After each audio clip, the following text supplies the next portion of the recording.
All right. Today we are here for a little earlier show, more on the lighthearted side. I'm with my brother Blue Pillar.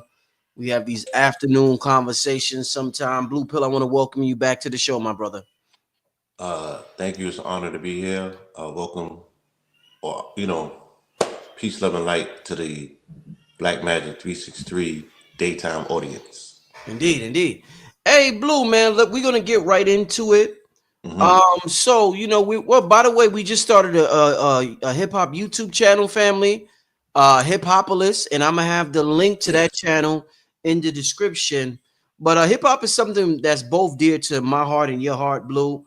We're huge music fans, huge hip hop fans, huge fans of just the culture, the art form, everything about it. There's an artist that recently popped on the scene by the name of Doechii. Am I saying her name right? Doechii? Yes. Okay, so you are. I wasn't too familiar with her, let's say up until 2 years ago. Last year I noticed I seen her pop on the scene, and one thing I noticed is her always being naked. And that's not nothing new, because in hip hop, you see a lot of that in hip hop. You see a lot of that in hip hop, but it was just a little different about her. She dark skinned sister, but she was just always running around naked or whatever. And people kept talking about how good her music was, and I gave her music a listen, and it was pretty dope. I was like, okay, I can see why people might be vibing to music. She blew up extremely fast, it would seem, on the outside looking in. I'm sure her perspective is different. She got stories of where she was grinding all night, but it seems as though she blew up pretty fast, and her name was just everywhere, or overnight, it seems to a lot of people. She recently said something that got a lot of attention, and it made me think, and I'm like, damn, I want to have a little conversation about this. She said one of her biggest red flags in dating, her biggest red flag in dating is heterosexual men. I was like, whoa, shit, goddamn. That's a red flag? Just a brother who's straight? Damn, that's a hell of a red flag there, Blue. So it made me think, Blue, as we start the show, it made me think of last year. There was like, they posed a question on the internet, and they asked the woman, they was like, hey, if you was in the woods, would you rather be with a man or a bear? And the woman was like, bear. I might be able to outsmart the bear, but men, hell no, don't leave me stranded alone in the woods. And I was like, oh shit. That was a real thing? Yeah, it was a real thing. Okay. Several females, as well as my lady, brought it to my attention. I'm like, shit, you rather be with a bear? Yeah, I heard some murmurings, and I wasn't quite. I was like, they talking about coronas, or they talking about like grizzlies? Man. And I had to step back from hearing. When I did hear that, I didn't fully process it. Yeah. But as of lately, because of some things that I have been bearing witness to, and like you said, with this hitting a fever pitch, and it being attached to an artist, this year that has been positioned, you know what I'm saying, to take off meteorically. Just like you, I had not heard about Doechii until about the last 2 years, and especially last year. I was inundated with imagery of this young sister. And initially, my introduction to her wasn't necessarily for her being fully exposed. For me, it was quite the opposite. Initially, when I was introduced to her, I was like, wow, look at this person that is really, putting on a lyrical display, very much performative. And, I saw, what I'm saying, that there was a lot of curvature there. And initially, there wasn't access to that exposure. And that allowed, what I'm saying, the mind to be like, okay, she's sexy on her own terms. I like that. Mm-hmm.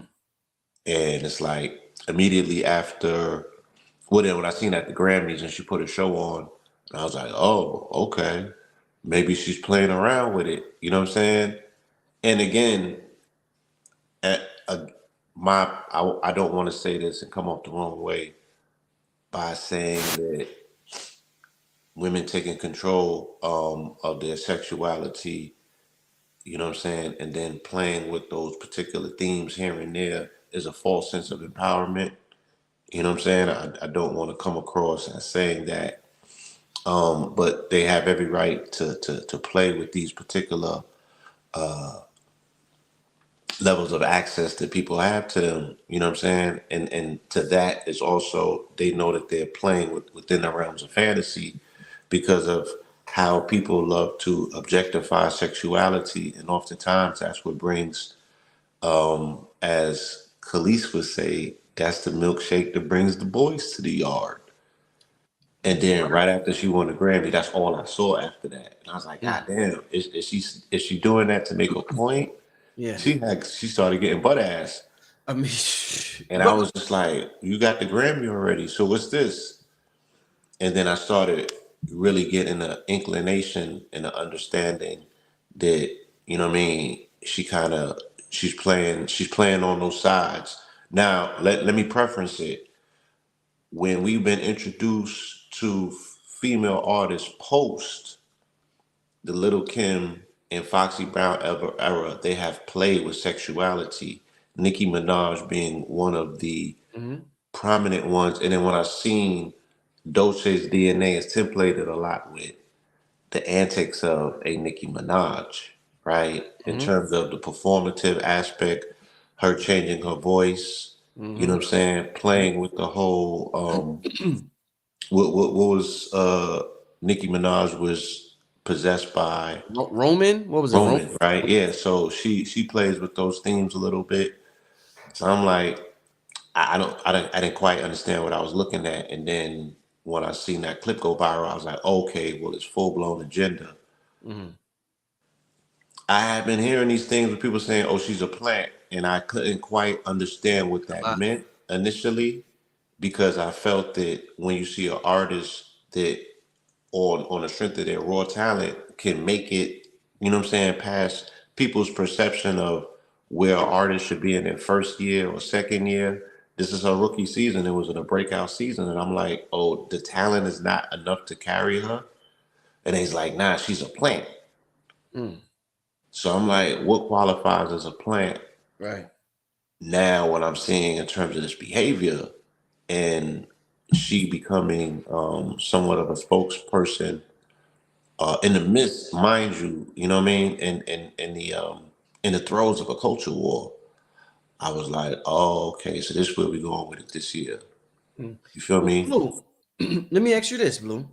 As a representative of the male heterosexual community, how do you feel knowing that? Because when she said that, the interview was like, "Oh, I was just about to say that. I was about to say men." How do you feel knowing that there's a community of women who feel like this about men, heterosexual men, men in general? Even with the reference I made to last year's question posed about the beard, Yeah, yeah. women I know that said, "Yeah, I'd rather just be with the beard. Like niggas is official predators." Like as a representative, how do you feel about that? That there's a community of women So that yeah, so yesterday I had we had an event at the bookstore gallery. It was a Queen of Cannabis event, so right. it was all females, and then they had a performance element of it, and the women got up and they did their performance again.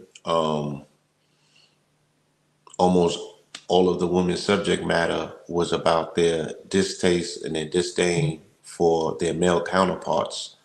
And majority of their performances was met with loud applause, standing ovations, and just a lot of support from the other people in the room. And me and my people looked at one another. We like, damn, like niggas have officially really, effed up in the eyes of women. What did they do? You know what I mean? To put themselves in the doghouse so bad that Mm-hmm. this is just an agreed upon sentiment that we have hurt women to the degree where women have, they've not only middle fingered us as a whole, but they have, they're they switched up, So I'm listening and I'm seeing the sentiments and I'm not ignoring them.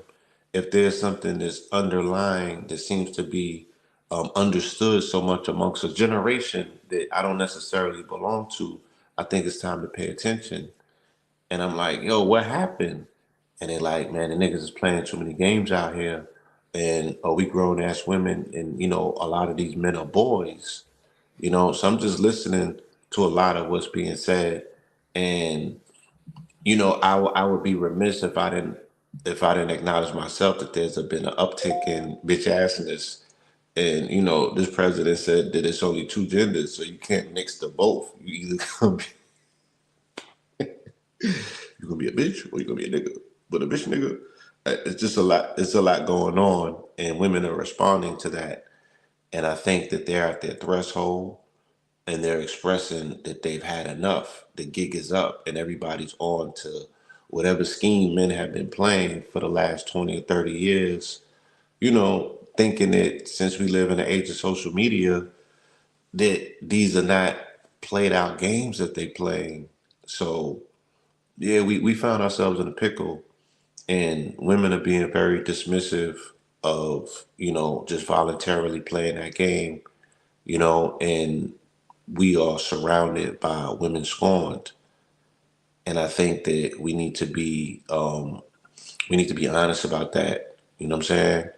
And those things are just not going to go away.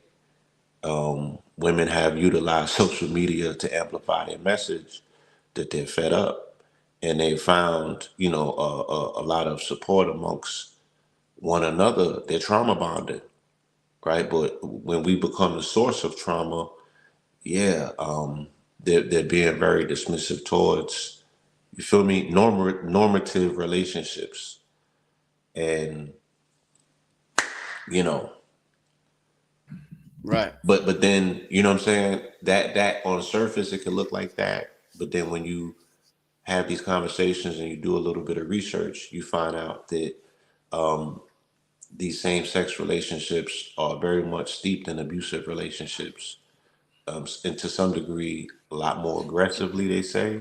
Mm-hmm. So it's not like women are finding that much more comfort in the arms of other women. You know what I'm saying? It's just a repudiation for whatever reason of normative relationships. And again, I see it as a semblance of the culture war that's been taking place in this country. Mm-hmm. Now, let me ask you, because the reason why I brought up the beer, the whole beer thing, is that this conversation gets way deeper than Doechii, and this is not a Doechii bashing video, although I do not agree with her sentiment, and I think that it's part of an agenda that's being waged, and that's one of the reasons why I love doing videos like these, and I love hearing other brothers and sisters talk about we've been hearing Dr. Francis Cress Wilson, Dr. Hmm. Phil Valentine, a lot of brothers and sisters within the conscious circuit talk about the homosexual agenda, and it has nothing to do with them or being against them, but it's just something that is being pushed with a purpose. And a lot of people, and I think I've heard Red, Tariq, Nasheed, a lot of people talked about transhumanism being the end result of all of this. So that's a Yeah, whole nother conversation that could be had. But I've right now, spoken on right, it right at now, hold length on, as Blue. I don't well. want to. Right now, let me finish my question, Blue. Right Hmm. now, what I want to ask you is, with this mentality that a certain woman may have about men, what I'm concerned about. I have a son who's 6. My daughter's 3 months old. So the thing that comes to my mind is does this mentality get transferred to the son? If a woman feels like this about men, does this mentality get transferred to the son, or is it just the men she's dating and she won't influence her son with that mentality? How does this affect the men that these women are raising, you think, I Blue? think that I think that we're seeing, the first layer of that effect. You know what Yes. I'm saying? And again, I think that it speaks to a spike in the rise, and we need to look in our community as bitch assness or bitch niggas as an endemic. It's an issue. It's a problem, and these young men grow up themselves hating other men because they were in an environment where that's all they heard was that gas being poured Mm, on their single parent, burning down the idea of normative relationships that they never experienced. So mm, why would they grow up coveting something that had no rewards, was not emphasized in their household, was not exemplified in their household, mm, and they only heard negative things, so they grew up believing those things as well. You mm, know what I'm saying? mm, And I can't necessarily say that's directly where the rise in sassiness is coming from, but there's a lot of it out there, and a lot of it can speak to the fact that if a male is being raised in an environment and there's no male reinforcement in that environment, and the fact is just the opposite, what is where is the programming going into that young man to be right, right, a man himself? You know what I'm saying? right. So there's definitely something that we can look at and see that there's an effect being made there, but we don't want to make general statements because that's not an overall indictment of what single parents have produced and put into society. Mm, mm, mm, But I do think that it's very much indicative of what we've been hearing, what we've been seeing in mm, terms of the direction that our people have been going. Like you said, this is not signaling out Doechii. mm. She's voicing sentiments of a generation that Yeah, she yeah, belongs to. yeah. And as you said, you know, per your son's generation, he's gonna be raised and grow up in a generation that's dealing with negative birth rate, Mm, and the generation prior to him were very much against becoming parents and having children. mm, There's a large contingency. I don't know, is it Generation X, or I don't know what marker that we're left at this point. They got a whole new one. I think it's Generation Alpha. mm, That might be the one that your daughter belongs to. mm, But that the latest generation, you know what I'm saying? They have been very much expressing the fact that they don't want to become parents. They don't want to participate in the social experiment of parenting. mm, You know what I'm saying? And then the ones that do, they're like single parents. They dealing with minimalism. They mm, don't want to have big families. mm, You know what I'm saying? So these are decisions that are being made, and when you watch a generation change their minds on something like that, that's called social engineering.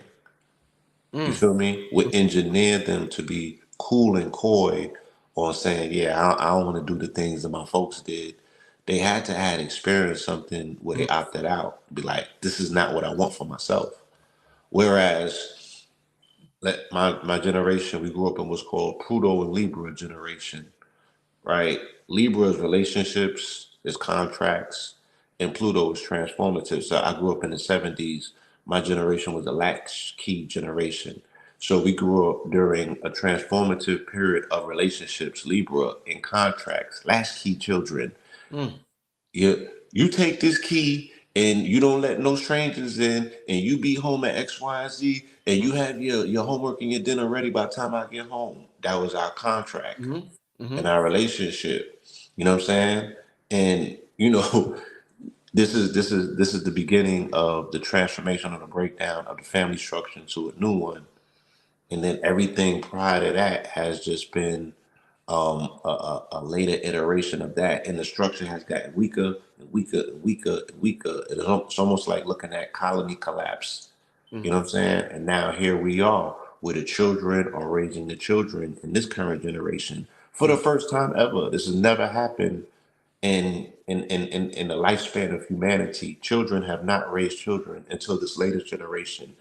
and they're doing it on chat rooms, chat boards. You feel me? Back of buses. We know what sort of conversation and banter young children come up with amongst one another. So can you imagine where these ideologies are now seeping through, and they're in the presence of children that may be, you know what I'm saying, a little bit more sexually fluid in their understanding and concepts, the things that they've been exposed to, grew up around, heard, or even think themselves, their psychosis. And these are the children that are now influencing our children. And the evidence of it, you know what I'm saying, is coming out. Like, we mentioned the DJ Academics incident not too long ago. I was just thinking about that. Right? The grooming that's taking place in these back rooms, Yeah. the Aiden Rosses and the streamers of the world, they say a lot of suspect things. You feel me? And when you giggle at that stuff and you pass it off as jokes and you brush it off like, oh, that's homie wasn't necessarily trying me. That's just this just jokes. It's like, nah, that's not. As Red said, that's like somebody leaving the Twinkies on your bed when you get locked up and you eat it. Man. Like, yeah, you just don't let certain things pass like that. You Hey, just don't. hey, hey, Blue, do you think this mentality, is this saying heterosexual men is a red flag? Do you think this mentality that may exist out there, is this a race thing? Is this something that one race may feel more than the other race? Like maybe black women feel this way more than white women. And what made me think that way is how people view P. Diddy versus how people view Hugh Hefner. And Hugh Hefner is the playboy. He's the man. He's the great one. And then when you see the black version of Hugh, if you see a black version of Hugh Hefner, he's the devil. So do you think is this a race? Is this a race thing, Blue, That or is this just yeah, overall all over the board? that was somewhat of a reach, but I kind of understand where you're getting at with that. We could say, Diddy in the same reference was a playboy or what have you. We never seen Hugh Hefner dragging nobody or nothing. You know what I mean? And coming up against those accusations. I think that what we do in our bedroom is more. We make it more of our business as us as a people, Mm-hmm. right? Because we're still holding on to those threads of conservatism in our community, where black family or family, for that matter, is something that we very much are clinging on to and want. White folks is majority of the population. I think they have enough people accounted for amongst their demographic that if they want to play over there, they got every right to. They have the dominance in the society, and they have the numbers necessarily. Mm-hmm. So if they see one of them doing something that's questionable, that's not indicative of the fact that that's a signal that all of them are going to go and do that, right? Even though the the emphasis that they put on the culture war, right, against wokeness, against diversity, and everything else that they're waging right now, is specifically to preserve their fertility rates. So they're very much looking at the fact that they don't have those numbers to support their majority status in this country. They said that they would be the minority status by 2053, and to them that's haunting. So their emphasis is pretty much on restoring traditional family values. They want to get back to Right. having children again, but not birthing them out of wedlock. In the sense of Christian traditional values, a man and a woman getting married, having children, things of that nature. I don't think for whatever reason in our community it hasn't been prioritized, because we have not gotten past the traumatic factor that mama hasn't forgiven dada for what he did, and Mm-hmm. we just caught in that twist that they're not going through that. You know what I'm saying? Mm-hmm. They don't look at themselves through that particular lens, so it's not a violation the same on their side as it may be on our side per se. Mm-hmm. Mm-hmm. You know what I'm saying? That's why we may take offense to our people being castigated and framed as the face of a movement Right. that may not necessarily be a pro-family movement and producing additional numbers, because we like, damn, we already down. We gonna need these young men and these young women, you know what I'm saying, to forward the agenda, right? And that means propagating, that means having children, that means building back families. Our people are at a detriment because of the destruction of family. So anything that coincides with the continuation of that destruction, that's not necessarily something that we co-sign. And specifically in the conscious community, the reason that the woke called the hotep niggas or things of that nature, they have all of these pejorative terms for consciousness. And the main thing that they utilize and say, they say those brothers parrot white supremacist or white nationalist talking points, right? They're saying they're the alt-right and blackface. That's what they say about Blue, consciousness. let me just say this real quick. You're leading right into my next question. I love when this happened because based on what you said, I was just about to ask: is this why black men are going with this mentality that we're seeing? Is this why black men are gravitating toward Trump and the Republicans? I was just about to ask that, Blue. But go ahead. Yes. Yeah. So we've been typecast, our community, for whatever reason. You know, again, I've said to you, I haven't said on this program yet, I'm writing a book and there's a thin line between woke and MAGA. And it really, speaks to what the core roots are and where both of these movements derive from. Consciousness was considered to be conservative, right? Very much conservative, because at the crux of it, it deals with, if black nationalism is at the crux, what is at the crux of black nationalism is black family or melanated family, right? And at the crux of that is black traditionalism. And what's at the tradition of our core family is men and women, man and woman, you know what I'm saying, producing family, producing community, and things of that nature. So if this was a movement that was based on the restoration and the repairing of what has been done to damage black family, why would we deviate from that? Or why would we co-sign anything that would signal, you know what I'm saying, that it was deviating from that? So yes, we're very much pro-family. We're very much proponents of that. And but when you take a political spectrum like woke, there's very much inclusive of all of these different categories or all of these different orientations. It doesn't necessarily put black family first. That's why, when people found out the underlying undercurrent agenda of BLM, it was specifically talking about heteronormative behavior, something that they did not support. You know what I'm saying? They did not support a man at the head of the household or in a two family. You know what I mean? All of this craziness, and you're like, wait, what? Right? So automatically, yes, people in the community and people outside of the community that saw that, they yes, they went and paired into a silo with a community that wasn't with that, and that's where you rub shoulders, especially in online communities, with will ultimately become MAGA. You know what I'm saying? Started out maybe as alt right. You feel me? Or different elements of that. You might have found, a little bit of it in the manosphere. You might have found a little bit over here, and then it just spilled into this ocean called MAGA. So very much so, we're gonna go where we find things that coincide with our customs and our traditions and our political interests.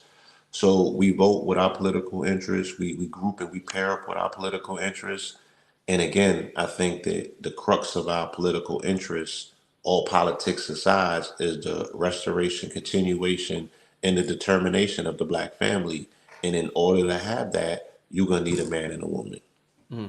I seen a Middle Eastern woman, and she's the whole internet is filled with relationship advice, and we got the pop the balloon show and all that, and anytime a topic like this comes up, you could see the arguments take place in the comment section. So I'm sure in the comment section they going at it, and they were like, "Oh, this is divisive," but it's almost like, how can we ignore if we're talking about building a community and bettering our community and this and that?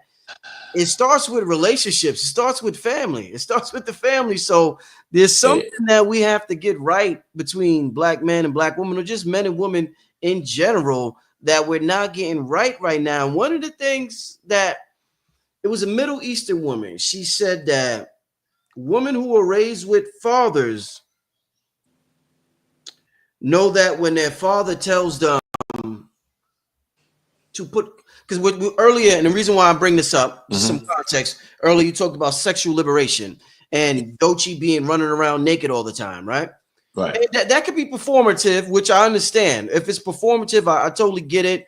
For Grammys or whatever, as an artist or whatever. But let's just say women running around naked, just in a day-to-day basis, and we see that more and more in society that we've seen it in the past.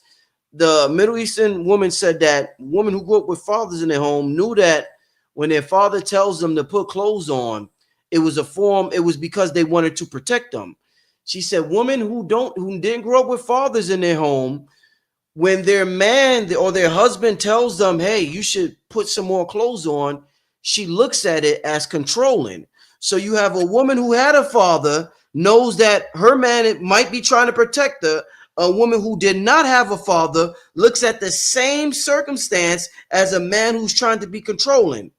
Talk to me about that aspect, and do you feel as though the sexual liberation movement may have gotten it all wrong, or maybe you feel as though it's right based on what I just said? And That part. yeah, I could frame what you're saying and put it into a personal experience. Please, that would And be great. Yeah, that is, that'd be again, women are looking upon men, right? And they great. like, oh, you not a man if you don't, you know what I'm saying? If women don't feel safe in your presence, if you're not providing security, you know what I'm saying? If you're not concerned about women's security, and granted, right, the expression might be like, yeah, you know what I'm saying? I'm here for you, sis. I would never want to see anything happen to you. That's crazy, right?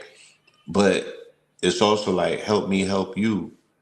So if you coming outside and we at the club and everything, but you got negligee on, you know what I'm saying? And you leaving little to nothing to the imagination. Now you might be dressing that particular way for your own personal sexual expression, and you might be connecting with, you know what I'm saying, like your peoples in the club or what have you. It might be girls' night out, and y'all might have this theme, or you just might have this attitude and this feeling about yourself. But we're also, or you're making yourself, you're subjective in a world where it's just not safe outside. You know what I'm saying? And we live amongst a lot of insanity. And in order to properly protect you, you feel me? I can't be with you every waking moment of your day. So even if a man is physically holding down a woman in terms of, providing that security element, that layer of security, that deterrent, right?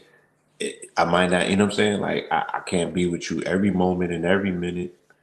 Right, And right, if they so these things are expected of us, these things, and they should be things that come with, who and what it is that we are. But for our women out there, you know what I'm saying? We're not in a normal situation, and we don't live in a normalized society where sexuality is just something that's understood as being expressive. You know what I mean? Somebody might take it as being invitive.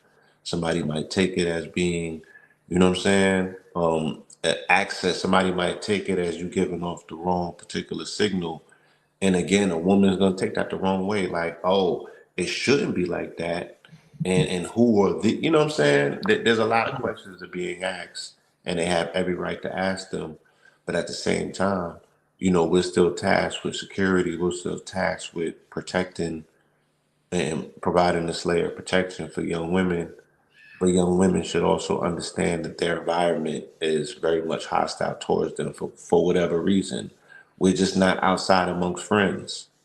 You know what I'm saying? And the sooner that they kind of grasp that understanding, that yes, that these niggas is crazy. You feel me?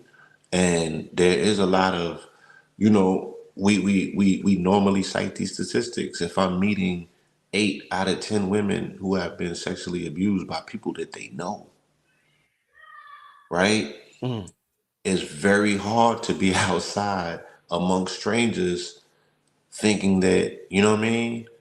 That you're not being, potentially looked upon and preyed upon by these people who don't got all of their marbles together. So why give them an extra excuse? Why signal yourself out? Right? But also don't live in fear because it's an incumbent upon you that you express yourself. But you gotta figure it out. And once you figure it out, you please let us know so we don't gotta be trying to figure it out. You know what I mean? mm.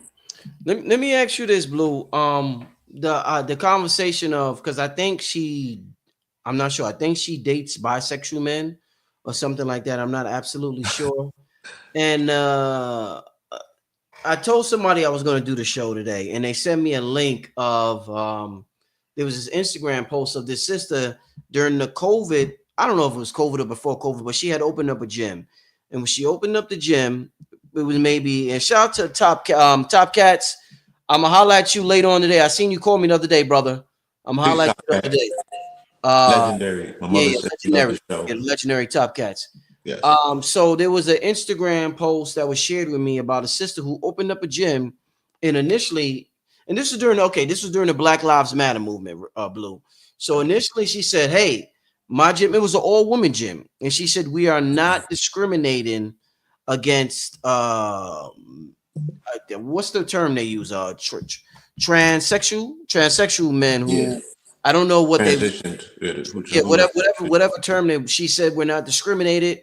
hmm You are welcome to the gym to join us. It's an all hmm woman gym, but if you identify as a woman, you are welcome to join us in the gym. Right. Then years later, she made another announcement. Only biological women are welcome in this gym.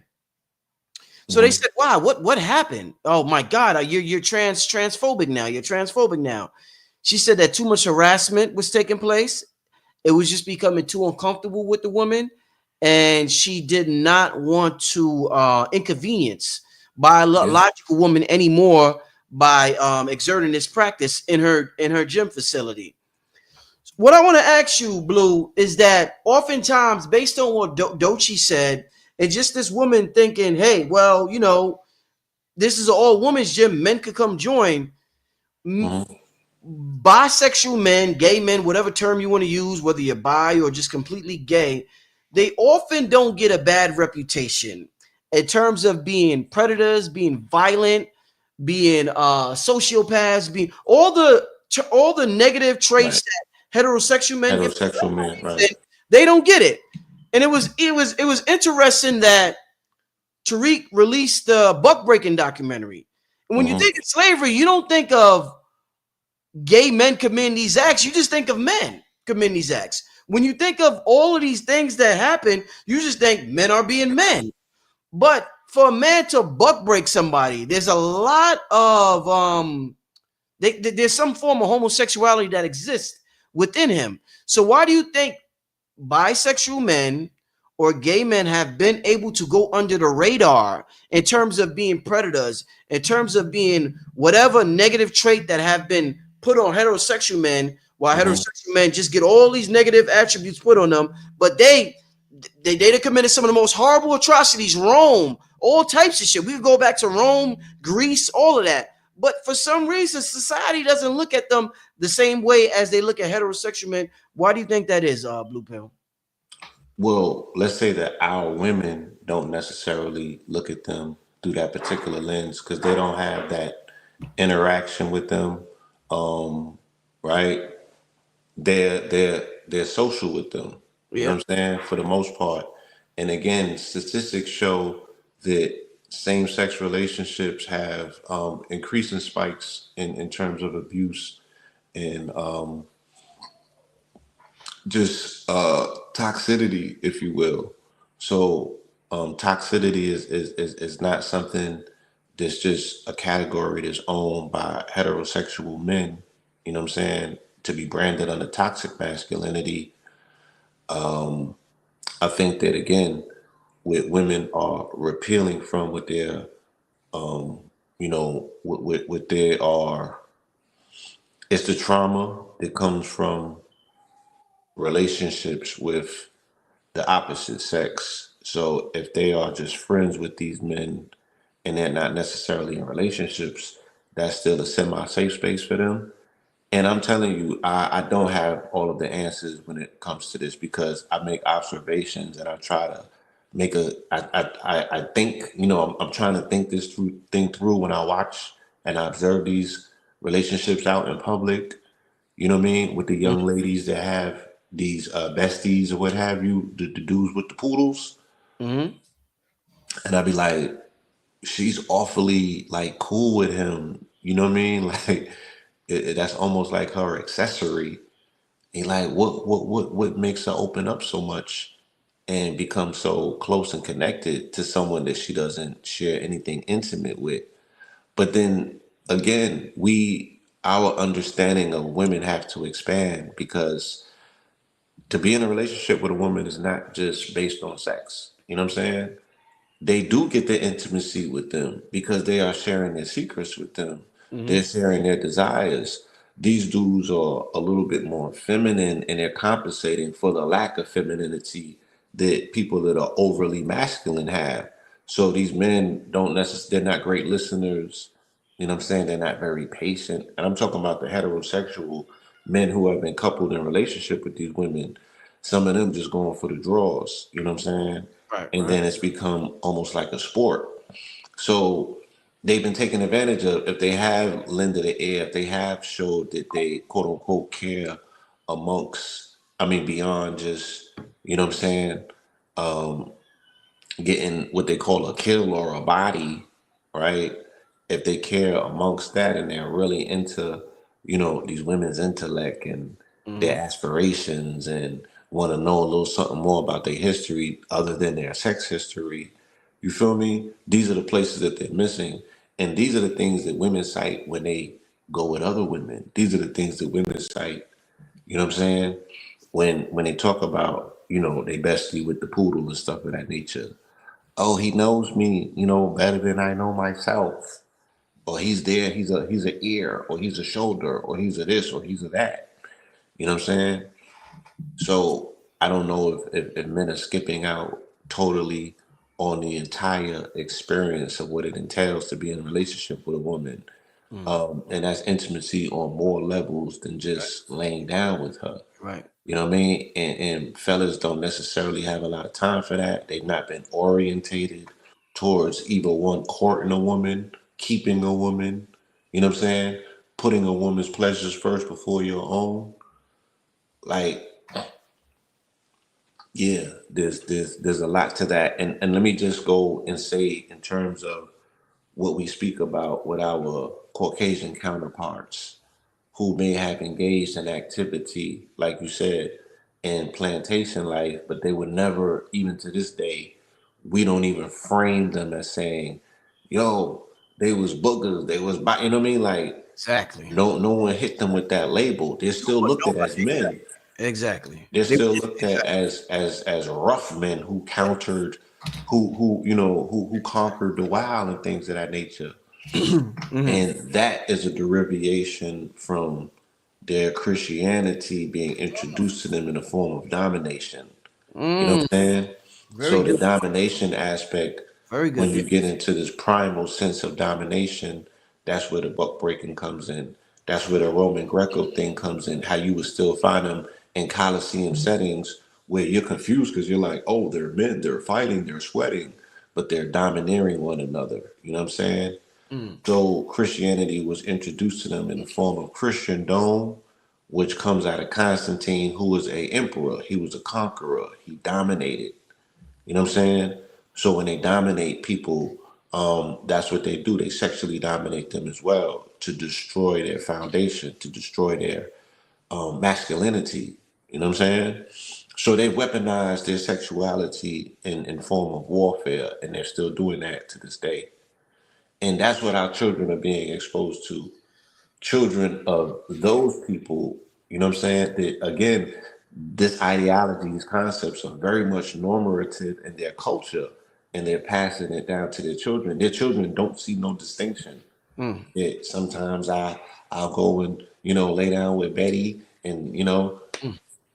and I'm gonna go and talk crazy to Jamal. You know what I'm saying? Right, right. But because they're like both of them are booties of my war.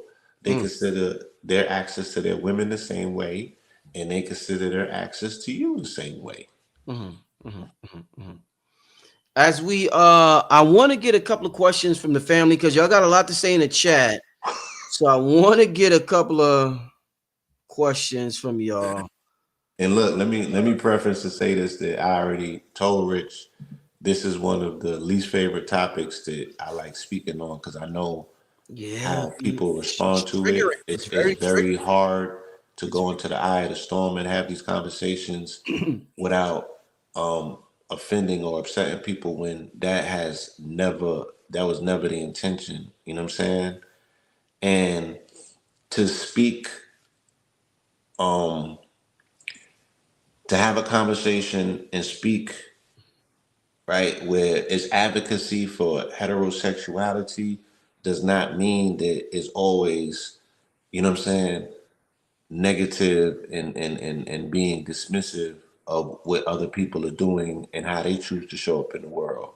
You know what? Just to have before we get into the question, just to have a you're talking to somebody. Oftentimes we listen to everybody on the internet. Blue, you're talking to somebody, me right here. You know how Hmm. people flex money and cars. Like the internet's full of flexing. The rappers flex their Right. cars, their money, this and that. You're talking to somebody. I've been in a relationship for May 19th, 2025, which is this year in a couple of months. I'm going to be in a relationship for 20 years, Blue. 20 years. Faithful, committed relationship. Can't What? no Yeah. broad, can't no Yeah. broad No. turn on Brother Rich. If she does, she's a fucking liar. Nigga, I've been true to the game in this shit, Blue. I've been true to You the been game. you been held it down. You So, held it so, down, so, so, right? so I know a thing or two. And one thing I noticed throughout the ups and downs with me and my lady, and probably the toughest point in my relationship throughout all those years was when I had my son. There's something about having a child where it just gets rocky and egos get involved. I mean, Yeah. shit Yeah. got funky for a little bit, when I had my son Sirius. What Yes. I want to add, and me and my girl, we always said, after we could look back at it, what do they call that? Hindsight? What do they call that? Hindsight. Yes. Yeah, yeah. They said hindsight is 2020. Hmm. We always say, yo, if we wasn't best friends, we would have never made it. Mm. Me and my girl have always been best friends with each other. We've always been able to talk to each other. We always been able to just support each other and just say things to each other that we couldn't say to anybody else in the world. What I want to Sure. talk to you and ask you real quick is about men. Is it possible for men? Because I know some men be like, I can't be no fuck is that best friend, bitch. I ain't you get up. You gonna talk to one of your girls about that? What do you think about the idea of men being best friends with their ladies? Is that something that you think could benefit relationships, or do you think in terms of being a best friend, that's something that like, nah, bitch, I'm your boyfriend. Get a best friend with one of your girlfriends. I'm not your best friend. How do you look at that? Because I'm Um. me and my lady, we're like best friends, and that's kind of what Yeah. held us together. But other people see it differently. Blue, what's your thought? And I understand both perspectives. You know Yes, what I mean? I have heard, from that perspective of men that's like, nah, she gotta go find her a girlfriend. You know right, what I'm saying? I'm right. only here to X, Y, and Z, and I'm only good for what I'm good for. Mm-hmm. And I get it. You know what I mean? And then that's where I come in. I mastered, Yo. and because of my own failures in relationships, I mastered the faculty of listening. That's Yeah. my superpower. Yes. So I was able Mine to too. forge a relationship with my beautiful Virgo, because I was able to listen. You know what I'm saying? I really honed in on the skills of listening. You know, and that would turn some men off listening to women talk. Because if you give them the license to talk, they're just gonna talk, right? Yes. But this young lady's different because she don't waste words, and she's not talking just for the sake of being heard. So I want to know her. You know what I mean? I want to know it because I want to. If I'm in a relationship, I have every intention with the person that I'm in relationship with to advance that relationship. You Mm-hmm. know, I want to get married, then have children. You know what I'm saying? Right, right. So she has to be my best friend. She has to be, you know, the person that has confided in me. I've confided in her, and we need to know everything possible about one another because this is my first line, not necessarily of defense, but you know, this is my go-to. You know what I'm saying? Like this is the person that I lay down next to. This is the person that gets to see me first. That gets to hear, you know, my most refined thoughts. I'm Mm-hmm. pouring the best of me into her. So I need to know that the best version of her is is who and what I'm in a relationship with. Mm-hmm. Mm-hmm. So I'm totally advocating, especially for the young men that are listening. You know what I'm saying? Take your time, young man, and become best friends with her. You know, learn about the ups and the downs. You know what I'm saying? You know, be there for her, you know, at her weakest moments, and that is gonna strengthen your relationship. Let her see you at moments that are vulnerable and have no intention on saying this is something that she can use against you later on in life because you have no intentions on that being with her for the, you know what I mean? You have every intention on being with her for the rest of your life. So, Right. you know, your secrets are safe with her. Mm. You feel me? You have to entrust in her the trust that's necessary because trust is the only thing that's going to carry you at the end of the day. You feel me? And be so sincere about it. You know, be so sincere about it. And the only thing that's going to save your relationship in these days of so much distraction, in these days of so much, you know, confusion and things that's going on, y'all got to lock in. Mm-hmm. And in order to lock in, you have to be fully entrusted in her as a partner. And that's going to open up a different dimension of her that's going to allow you access to. And that's going to allow you to forge that bond on a different plane of existence spiritually with Yeah. her. Yeah. You know Yeah. what I'm saying? Yeah. And yes, that can be your go-to when you need a, you know, at the most, that's your best friend. That's your best friend. She will give a pint of blood for you. You know how I know? Because she'll give you a baby. Mm-hmm. Mm-hmm. Whew. And Man, that's that's deep. liters of blood. You said, "How do That's I know pounds she'll of give you a flesh. baby?" Wow. Give me some questions, family, because I can't be on too much longer. Give me some questions for Blue Pill. Give me some questions in the chat. Yo, one other thing I want to share with you. Yo, this is a great conversation. I'm glad I called you, and I'm glad we had this difficult conversation that is so triggering. Let me just say this before we get to some of the questions. King Simon, give me some questions because I seen some of your comments, and you had some interesting things to say. Give me some questions, King Simon and the Shout family out to King chat. Simon. Blue, yo, you know what else helped Blue? Just coming from my perspective, somebody who's been in a relationship so long. It's obvious I'm honest to you. it's obvious that there's friction between men and black women, especially. And I don't want. I got people from all over the world that watch me, right? But Yeah. black men and women, it's obvious there's friction between us two. Let's not pretend and pander to each other like there's not. So what me and my lady would do, she would watch Kevin Samuels with me sometime. And I laugh like, I told you, you bitches is crazy. I told you bitches done lost your mind. And then we'll watch Yeah. something that a sister saying, and she like, see, what I tell you about them niggas, what I tell you about them niggas, and we'll just go back Right. and forth. But we understand that, okay, we both got issues, and we're not triggered so easily by somebody of the opposite sex exposing what may Right. be something that we're trying to hide inside. So Right. I think that helped it, because if I bring up Kevin Samuel's name, women will start shaking in here. And if Yeah. I bring up a sister who talks shit about dudes, some of the brothers might It, start shaking. You know what I'm saying? it was the same for me that we would have watch night and you know what I'm saying, my lady would be right there with me and we would watch Yes. Samuels and talk about these topics and she would and again, you know, she would give me perspective. And I'm like, all Mm, right, to hear it from your perspective, and mm, it's not a personal perspective. It's like, yo, I've been behind the curtain, so this is what's being said. I've mm. been in the dressing room, and this was being said. I've been in the gym room, this is what's being said. And when you hear it, then you're able to broaden the scope of your acceptance of these conversations of the fact that we are not a we're not a what you call it's the word I'm looking for. We are not a monolith of a people. There's a lot of variety in us. You know what I'm saying? Mhm. And these are the ways that you get to understand the world better. Like you said, get in a relationship and you can insulate yourself from all of the craziness outside Right. by being able to bring these conversations home, seeing what's going on with the rest of the world. But in your relationship, you alchemize that, and then black love becomes the most revolutionary thing that we can do.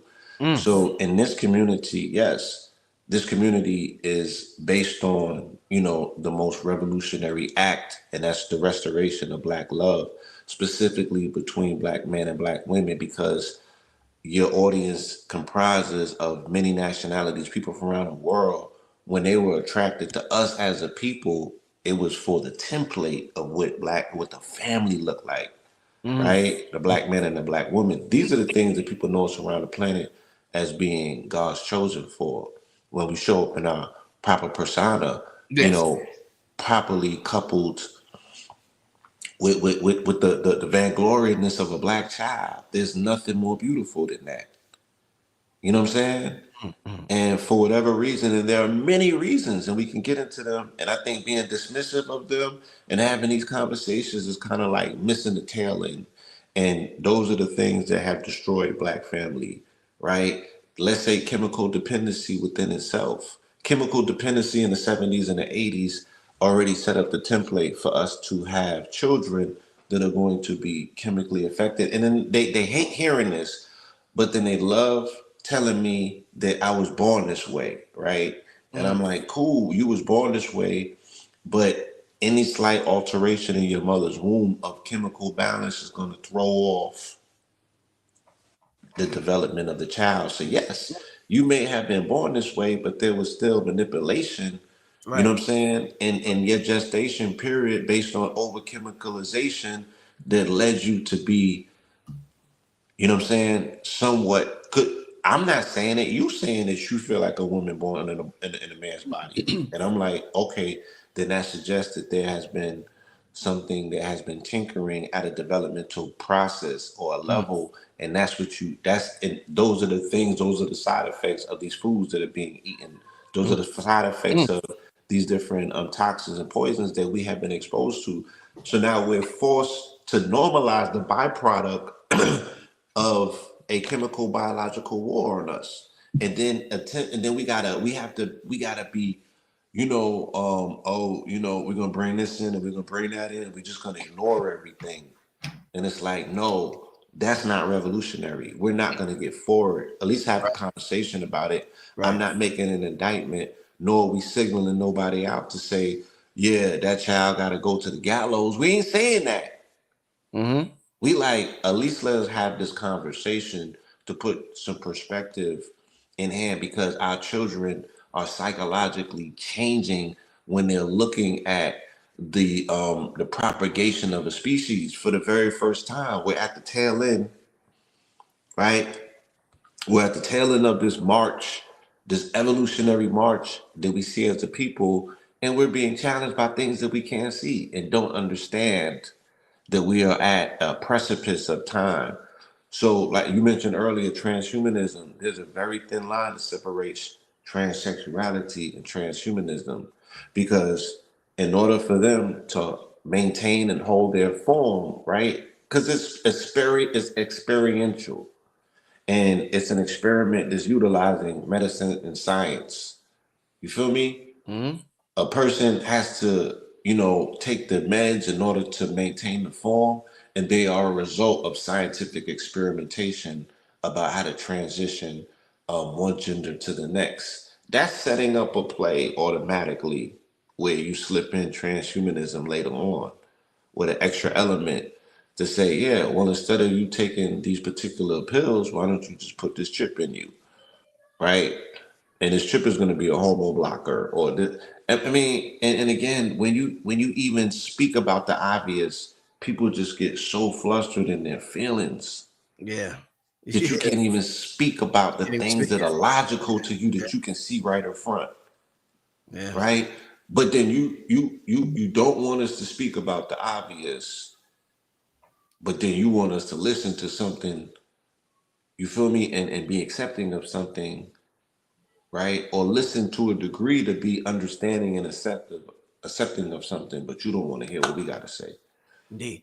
Let's get to two questions before we get out of here, Blue. First question I want to ask is Brandon wants to know what's the symbolism about this happening, given what just happened to Angie Stone, her Black Brother song, and her influence on female rap. Yeah, Angie Stone was, and again, these things that we're finding out about some of these amazing artists amongst us after the fact, posthumously, she was one of the first rap groups, female rap groups, right? So she was at the beginning, at the precipice of hip hop, as a female artist and what have you, and she put in 40, damn near 50 years in the music industry, and she got jerked. So I'm trying to understand what he's saying in terms of, you know, Angie Stone is indicative of the exploitation that takes place in the music industry by artists that don't know the back end of the business, right? With the Doechii situation and people saying she's an industry plant, what does that mean? That means that the industry is agenda driven, right? That means that the agenda that the industry is driven by may be analytically driven, right? What if the industry is saying, okay, we know the demographics of the population that might identify with quote unquote LGBT, right? It's 9 to 10%. It's almost reaching critical mass in this country. Drake's song, "Girls Like Girls," I think it cracked 1 billion streams, right? 1 billion. You feel me? They're playing that music in the car with the little babies in the car seats on the way to school and all of that. You feel me? The biggest artist in the world has this song as a soundtrack for this particular level of a relationship. And makes up the majority of his fan base comprised of this particular demographic. Feel me? Mm-hmm. So, yeah, from an industry standpoint, would it not be a smart marketing tactic? It worked for Nicki Minaj. It worked for Cardi B. It worked for all of the artists. It worked for Megan Thee Stallion initially, and they just got to flirt with the concept of it. They don't have to do it. They just have to cater to it. You know what I'm saying? They got to cater to it. They have to play in those very, you know what I'm saying? Those very playable lines. Skip in and skip out. You feel me? Mm. So I don't know that the question is not direct. What's the symbolism about this happening? With Angie Stone, I think Angie Stone represents something totally different in the ending of an era. And but then you do again because let's say this, we did see I think he's talking about Doechii spiritual get symbolism. we saw Doechii get the crown this past weekend from Lauryn Hill. So when you speak about Angie Stone and the neo soul movement, yes, you got a Lauryn Hill coming up out of that. You know what I'm saying? So you have Angie Stone as being the predecessor to a vibration, a frequency in a lane that female artists have necessarily occupied. Doechii's gonna have a foot in all of these footprints, Mm. right? She's gonna have a footprint in neo. She's gonna have a footprint and and not necessarily conscious rap, but whatever the hybrid is that exists out here, we got to come up with a name for it because it's not necessarily conscious. You know what I'm saying? But yeah, and again because this artist is so talented, it's gonna be hard. Yeah, you can't just you're not gonna close the door on her. You're not gonna shut the windows on her. She's gonna keep it coming. This young lady looks like she has no plans to go anywhere anytime soon. She's gonna be here for a minute, and she's gonna be influencing the masses with her ideology and with her approach towards femininity. Very much so. We are in the age of Aquarius. So again, when are we gonna have more of a broad, honest conversation just about where cultural shifts are moving based on cosmological influences? The church is going through it. Politics is going through it. When are we as a community going to speak about it? So our people that are listening to these programmers can stop feeling signaled out or as if we're attacking them, or if we only align with right Christian quote unquote talking points because we value family. When has family been a red flag? Right, right. Hey, Blue, let me continue. Um King Simon says, Blue, we've seen some of the gay acceptance in the fashion world. How can we tap into our feminine side to bring balance to our relationships? If again, if we step back, we have seen gay acceptance in all things performative, all aspects of performance arts, not just fashion, the music, right? Every aspect of the music industry. If you are behind the curtain in the music industry, you know what exists there. Now, how can we tap into our feminine side to bring balance to our relationships? Again, you have to be coupled with a partner first and foremost who you can establish a level of trust to get into aspects of yourself that may be more reflective of your feminine side. You have to be willing to listen and learn. You know what I'm saying? Like I wear my hair crazy, and my lady be like, "You gotta, you gotta have your stuff." So I'm more into grooming at this particular point in time. That's feminine, you know what I'm saying, for a man, but it don't make me a woman. It just means that I'm more cognizant of my appearance. You know what I'm saying? So these are aspects of femininity. We have to speak about what are aspects of femininity that men, can potentially tap into that's not going to compromise their masculinity. You know what I'm saying? And where do you bring balance to it that we don't overindulge because we overcompensate as a people. You know what I'm saying? And we just go off the deep end and just start doing shit too much. You Mm, know?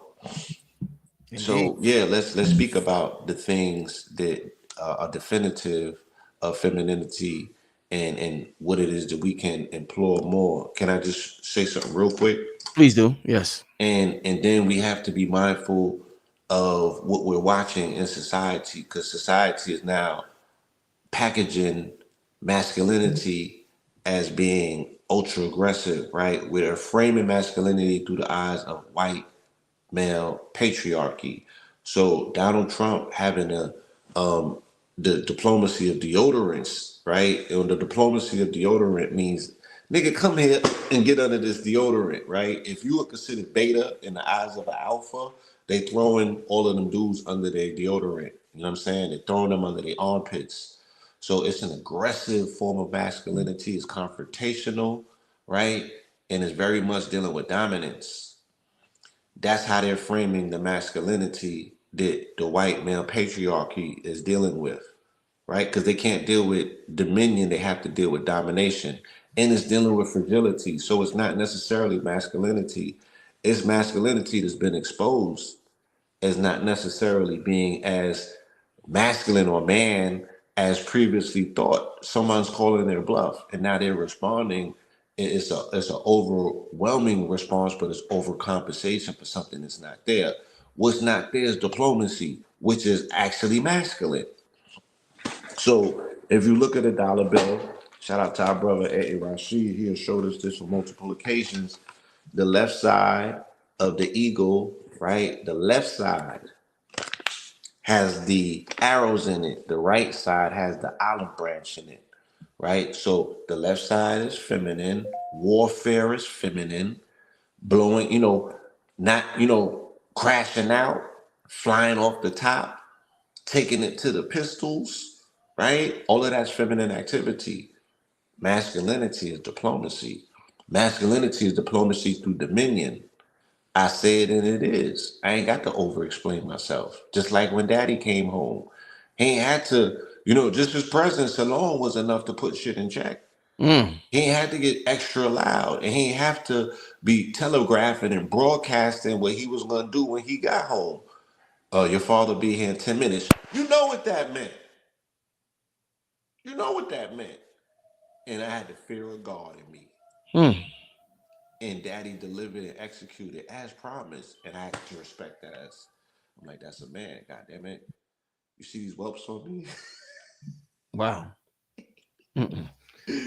you accept that. You're like, yeah, shit. He Indeed. showed up. He did what he was supposed to do because you know when you in the wrong. Right. Hey, I think that's it for today, Blue. What a magnificent evening show, late afternoon evening show, Early evening, yes. early evening show. With that being said, family, I want Blue to give his contact info for y'all to contact him. Also, we have a YouTube channel, Hip Hopolis, Yeah. that we just created. And I want y'all to check it out. I'm gonna leave the link in the description. I will also leave it in the comment section. Before we get out of here, Blue, leave him with that info so they Yes. can get at you, my So brother. yeah, family hip hopolis is going to be a channel where we're going to be doing our reviews, um, all of the announcements around music, Yeah. everything that pertains to the world of entertainment and the music world or what have you. We're going to dedicate a channel specifically to that. So that can be found now over at Hip Hopolis. I believe the first upload that we have over there is the GodFest, the 90th Ooh, of GodFest. thanks for You reminding know what me. I'm Yeah. saying? So, family, if you get a treat over there, make sure that you subscribe, leave a comment, share it with your friends. Let's run it up. Mhm. I can be reached at Blue Pillar 44. That's on all socials: Instagram, X, TikTok, Facebook is Paul Marlin, of course. Goldwater.com, GOLDEWATER. Feel me? You still on that gold? And CosmicDust.com, COZMIKDUST. That's where we got the drip, the jewelry, right? I got Naga over there. Yeah. Shout out to my baby, Blue Dream. She be holding us down over there as well.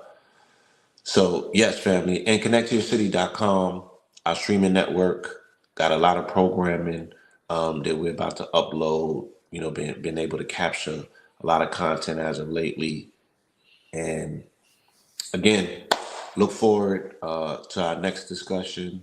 I want to thank you for this. Again, it's a very unnerving endeavor to undertake to go through this because you know what I mean. You're gonna get some hate. You're gonna get some hate. You know Yeah. what I'm saying, and no one is gonna walk away totally pleased with whatever we have derived at with this discourse. Yeah. And again, we don't do this. We don't sit down with the intentions to hurt, harm, disparage anyone. You know what I mean? We are a totally understanding community, and this is our attempt to get more understanding, a further understanding, a broader understanding. So understand that in the comment sections, and you can help us by lending some commentary that we can extract some understanding from, family, and let's grow together. All right. Mhm. Mhm. Hey, with that being said, family, I will see y'all. You know who's gonna be on tomorrow? Actually, you know the sister. Damn, King Simon. What's her name? Kateria.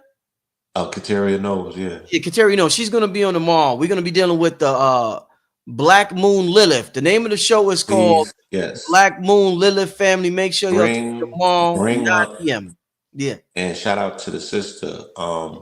She in 2022 she got into a performative aspect of expressing the masculine part of herself, and she would come out and dress up as a man.